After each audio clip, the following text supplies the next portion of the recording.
Hi friends, എല്ലാവർക്കും നമ്മുടെ ചാനലിലേക്ക് വീണ്ടും സ്വാഗതം. അപ്പോൾ നമ്മൾ ഇന്നത്തെ വീഡിയോയിൽ പറയുന്നത് കൂട് കിളിക്ക് എങ്ങനെ ഒരുക്കാം, അല്ലെങ്കിൽ കൂട് പണിയുമ്പോൾ എന്തൊക്കെ ശ്രദ്ധിക്കണം, കൂടുതൽ ഉറുമ്പ് കയറാതിരിക്കാൻ എന്തൊക്കെ ചെയ്യണം, അങ്ങനെ കുറച്ച് ടിപ്പുകളൊക്കെയാണ്. അപ്പോൾ വീഡിയോയ്ക്ക് കടക്കും മുമ്പ് നിങ്ങൾ എൻ്റെ ചാനൽ ആദ്യമായിട്ടാണ് കാണുമെങ്കിൽ ചാനൽ ലൈക്ക് ചെയ്യുക, ഷെയർ ചെയ്യുക, സബ്സ്ക്രൈബ് ചെയ്യുക. നമ്മുടെ കൂട്ടിലാണെങ്കിൽ ഇപ്പോൾ ഒരു പേര് മുട്ടയിട്ട് അടയിരിക്കുകയാണ്. ഏകദേശം ഞാൻ കൊണ്ടുവന്നിട്ട് 1 മാസം ആകുന്നേ ഉള്ളൂ. അതിന് മുമ്പ് തന്നെ ആ കിളി മുട്ടയിട്ട് അടയിരുന്നു. അപ്പോൾ നമ്മൾ കൂട്ടിൽ ഇതുങ്ങൾക്ക് ഒരുക്കി കൊടുക്കുന്ന സൗകര്യം പോലൊക്കെ ഇരിക്കുകയും ഇതുങ്ങളുടെ എന്താ പറയുക ബ്രീഡിങ്ങും കാര്യങ്ങളും ഒക്കെ നമുക്ക് ഇവർക്ക് കൂട് പണിതാലും അത്യാവശ്യം നല്ല രീതിയിൽ പറന്ന് നടക്കാൻ സ്പേസ് ഒക്കെ ഉള്ള രീതിയിൽ പണിയുക. ഇപ്പോൾ എൻ്റെ കൂടിനാണെങ്കിൽ 6 അടി പൊക്കം, 4 അടി വീതി, 5 അടി നീളം രീതിയിൽ നമ്മളിപ്പോൾ കൂട് സെറ്റ് ചെയ്തിരിക്കുന്നത്. അപ്പോൾ നിങ്ങൾക്ക് കൂട്ടി നോക്കി കാണാം, ഞാനൊരു പച്ച നെറ്റ് വെച്ച് ഇവരൊന്ന് സെപ്പറേറ്റ് ചെയ്തിട്ടുണ്ട്. കാരണം അതിൽ 2 ഫീമെയിൽസ് തമ്മിൽ കൊത്തുണ്ടാക്കി. അതിലൊരു ഫീമെയിൽ കുറച്ച് കുഞ്ഞാണ്. നമ്മളപ്പോൾ ഇൻബ്രീഡിങ് ആകാതിരിക്കാൻ വേണ്ടിയാണ് അങ്ങനെ നോക്കിയെടുത്തത്.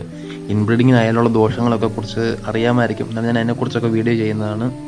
നമുക്ക് നോക്കിയാൽ കാണാം, നമ്മൾ ഈ സെപ്പറേറ്റ് ചെയ്തിരിക്കുന്നത് ഒരു പച്ച നെറ്റ് കൊണ്ടാണ്. നമ്മൾ ആ പച്ച നെറ്റ് കൂടിനകത്താണ് യൂസ് ചെയ്തിരിക്കുന്നത്. ആ നെറ്റ് ഒരിക്കലും പുറത്ത് യൂസ് ചെയ്യല്. കാരണം ഇത് തീരെ കട്ടിയില്ലാത്ത നെറ്റാണ്. എന്തെങ്കിലും ജീവികൾ പുറത്തുനിന്ന് വന്ന് പിടിച്ചു കഴിഞ്ഞാൽ അപ്പം തന്നെ ഇത് മുറിഞ്ഞു പോകാൻ സാധ്യതയുണ്ട്. ലവ് ബേഡ്സുകൾ തന്നെ ഈ കൂലിയുടെ പച്ച പോള കൊത്തി അടത്തി കളയുന്നുണ്ട്. നിങ്ങൾക്ക് കൂടിൻ്റെ കാൽവശം നമുക്ക് താഴോട്ട് നോക്കുമ്പോൾ കൂടിൻ്റെ കാലിൽ ഞാൻ വെച്ചിരിക്കുന്നത് 4 പ്ലാസ്റ്റിക് ബോട്ടിലാണ്. അതിനകത്ത് ഞാൻ കരി ഓയിലും 2-3 ഡ്രോപ്പ് മണ്ണെണ്ണയും കൂടി മിക്സ് ചെയ്താണ് വെച്ചിരിക്കുന്നത്. അപ്പോൾ അങ്ങനെ വെച്ചത് പിന്നെ ഒറ്റ ഉറുമ്പും കൂടിനകത്തോട്ട് കയറിയിട്ടില്ല. പണ്ട് കൂടിന് തീറ്റപാത്രത്തിനകത്തൊക്കെ ഉറുമ്പ് കയറുമ്പോൾ ഞാൻ അന്നേരം ചെയ്യുന്ന കൂടെ അത് ഈ മഞ്ഞപ്പൊടി കുറച്ചിടും. മഞ്ഞപ്പൊടി നമ്മൾ കടയിൽ നിന്ന് മേടിക്കുന്നത് അത് വളരെ യൂസ്ഫുള്ളാണ്. മഞ്ഞപ്പൊടി ഇട്ട ഉറുമ്പ് മാറിപ്പോക്കോളും. പക്ഷേ അത് ഞാൻ കാലിൻ്റെ ചൂട്ടിൽ ഇട്ടുകൊണ്ടിരുന്നത്. പക്ഷേ അത് 2-3 ദിവസം കഴിയുമ്പോഴത്തേക്കും ഈ മഞ്ഞളിന് മണം പോയി കഴിയുമ്പോൾ പിന്നെ ഉറുമ്പ് കയറും. ഈ കരിയിൽ വെച്ചത് പിന്നെ ഒട്ടി ഉറുമ്പ് അകത്തോട്ട് കയറുന്നില്ല. അതുപോലെ നമ്മൾ കൂടി കവർ ചെയ്യുമ്പോൾ ആ കവർ ചെയ്ത ഭാഗങ്ങളൊന്നും എങ്ങും മുട്ടിയിരിക്കാൻ ഇടവരില്ല, എന്നാൽ അതിലേ ഉറുമ്പ് കയറും. അപ്പോൾ നിങ്ങൾക്ക് കാണാം, ഞാൻ കൂടിൻ്റെ എല്ലാ സൈഡും മറച്ചിട്ടുണ്ട്. ഏകദേശം 3 സൈഡ് മറച്ചിരിക്കുകയാണ്. അത് ഞാൻ കോട്ടണും പിന്നെ 8 സൈഡ് പ്ലാസ്റ്റിക്കുമാണ് ഉപയോഗിച്ചിരിക്കുന്നത്.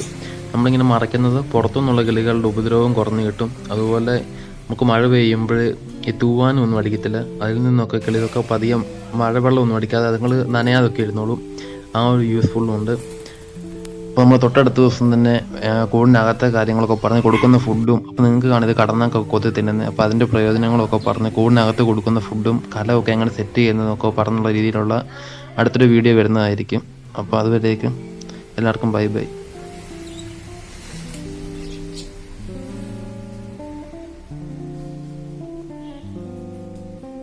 Just